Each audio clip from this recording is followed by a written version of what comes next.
Hi everyone, you're welcome to the part 2 of our animation series using PowerPoint. Before we go ahead to animate the objects we have brought into the scene, a quick observation. Now, if you look at this lady here, you can see that the frame has extended beyond the size of the size of the image. And oftentimes it's because it makes it difficult to click other images. So now in the case of this boy, you can see the frame has extended beyond the chair and almost extending towards the lady. If I try to click the chair to make some adjustments, that makes it very difficult. Where you find such cases, the only simple thing for you to do is to crop the image. So you go to your format and you have crop at the top right corner. When you click crop, you can see these six pointers. And now we have to crop it from the right side and also scale it down from the left side. When you're done, you click crop. You can see the frame is not as large as it was. At this point, I can also click the chair. The chair is also having a very large frame. I'll click crop to crop the chair, and I'll take it from the top. Okay, I think this should be the hand. Okay, so I'll leave it here. Then we go to this lady. We can also crop it as well. That would also enable me to click the house. We'll crop everything to make sure that they are not as large as they were. Okay, we click crop. Then for the chair, let me extend this so that I will see the other side of the boy. I click crop. I'll crop it this way. Okay, I click crop. Okay, so you can see I can click my chair, but I'll still need to crop it for that. Cropping it down, cropping it this way, and cropping it this way. I click crop. Now we have all images cropped in a proportional size, not extending beyond. I still would like to bring in two more items. I really don't like this dog. I may need to change it. Let me bring in another item into the scene. Don't forget, you go to your insert button, you click your picture, because this is why I have my picture saved, and I have a tree. All right, you can see the tree has been imported into the scene. I'll have to scale it down, and I would like this tree to be at the back of the house. I would like it to feel like it's distant from the scene. So as it is, you go to your forward and backward tab. In this case, I would like it to be at the back of the house. So I'll click send backwards. Sorry, send to the back, send to back. You can see the tree is at the back of the house.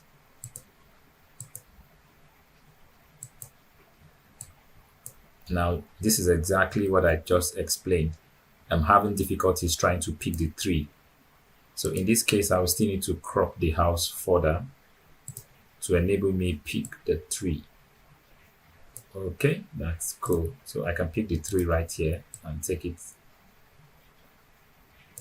Oh, cool. All right, so I'll be deleting this dog. I'll bring in another dog. So to delete, you just click on the item and just click delete. Okay, so I have another dog image here. Oh, this looks pretty cool. Okay, now pay attention to dimensions.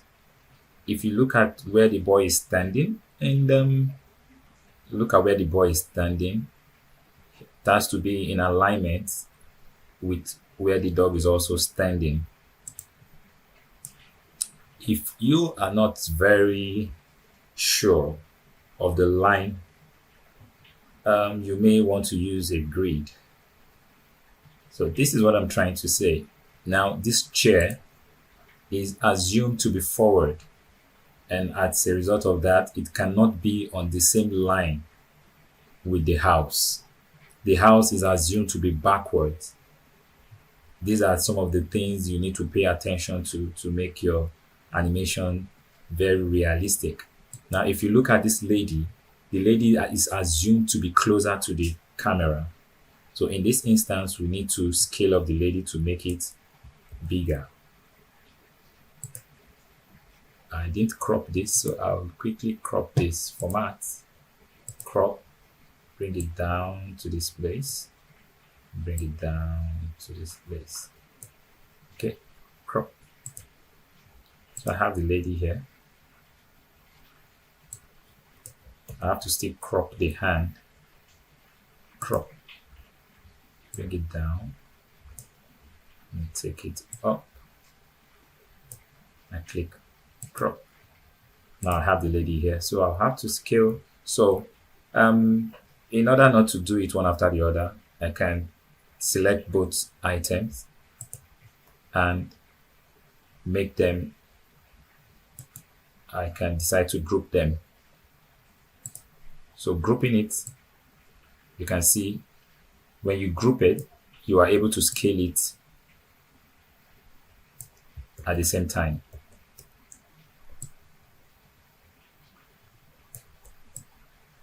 Now, when you are done, you can still click it and ungroup. That's how you make it. All right, so let's look at the proportion. If you can't really use your eyes to look at the lines, so this is where the boy is standing. Now, if you want this dog to run past the boys, to run behind, it shouldn't be exactly on the same line. Let's turn up on our grid. You go to view, you have the ruler. I don't want to use the ruler, I want to use the grid line. You can see the grid line. This is the bigger one, this is the smaller one. All right, now I have my dog here. I would like the dog to run towards the left. I'll have to drag it from the right to the left, and I'll take it out of the scene. So I will want it to be like the dog came into the scene and went out. Everything seemed to check out properly. So I'll bring this chair forward to give a distance between the chair and the house. I think we are okay with this. The first item we'll be animating is the bird. So you click one of the birds and you go to your animation tab. Then you come to add animation. You can see where my cursor is. You click it, go down to motion path. Okay, you can see that the bird moved downward, and that's because the motion path is heading downward. You can modify the motion path by clicking this. I'll have to zoom for you to see what I'm doing. You click on this red circle, click and hold it and move it forward. You are altering the motion path. Instead of the bird moving downwards, the bird will now move to the right. So let me put on the animation pane for you to see what's happening. Click on the animation pane. It comes out from your right path. Then you click play. You can see the bird is moving forward. Okay, that's how you are able to adjust motion path. Now, another thing we can do is I would like the bird to fly high up and out of the scene. You can see you drag it and take it out of the scene. Now,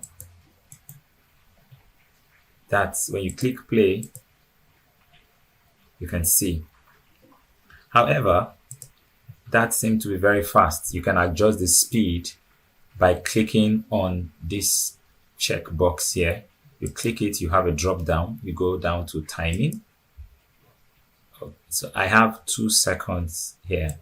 I would like to make mine, let's say, 10 seconds. All right, so let me play it and we'll see how you can see the bird is no longer moving as fast as it was, and it's gone off the scene. That's a good one there. You can also repeat this for each of the birds. I have another bird here.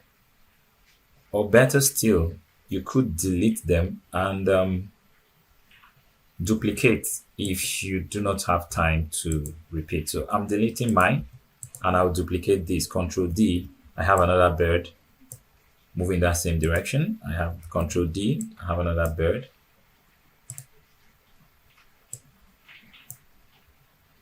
Control D. I have another bird. Control D. I have another bird. So when I click on play, you observe that only one of the bird is flying high above. To correct this, okay, so I'll extend it away from the scene. Now, for you to make the birds all fly away, you come to your Start tab here and you click on, before that, you select all the animation you have added on all the birds. So Control Select, Control Select, Control Select, Control Select, and Control Select. Then you click on this Start tab and make sure you click with Previous. So this command enables the bird to move at the same time. So let's play up. Let's click play.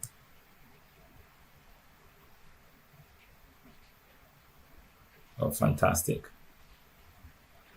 All right, to add a bit of variety to it, you may decide to adjust the timing. So I have on this, go to your timing. I have 10 seconds. Let me make this 8. I just put random time. 8 seconds. I'm not ready to animate that. I click on this. Let's see how many seconds this is. I'll make this one 11. I'll make this one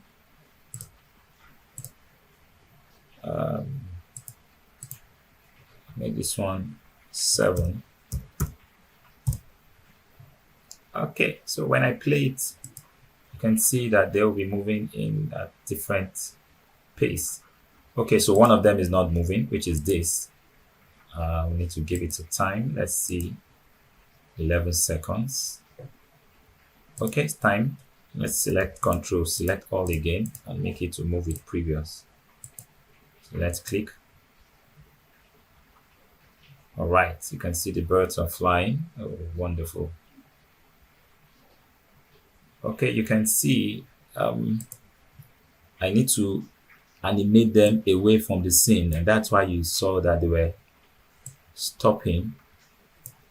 Make sure you, well, depending on what you like. So we have done that. So let's quickly go to the dog. Here's the dog, and we all know the dog is meant to move in the direction. You click Add Animation. To see more motion paths, you can go down to More Motion Paths. Let me click that so you to see what's in the More Motion Path. All of these are different motion paths, default motion paths by Microsoft PowerPoint. I would like to click the right. That's the direction. No, I'd like to click the left. That's the direction I want the dog to go. You can see. Okay. Now, the dog stopped here because the motion path stopped there. I would have to extend it away from the scene. And when I play, you can see that's rather too fast. I'll click on the icon here. I click on timing. Let's make it 4 seconds. So watch our dog. Oh, cool. That's awesome. Now, did I see something right? No. The dog is not meant to run across the woman. at the back of the woman. The dog is meant to move in front of the lady. So what this means is you have to bring this forward. So you click format, click bring forward. Let's try play that again.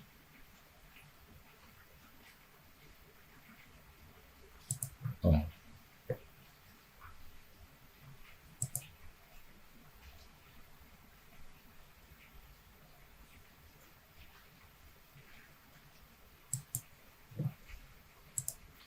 So ladies and gentlemen, I think this is where we'll stop now today's class.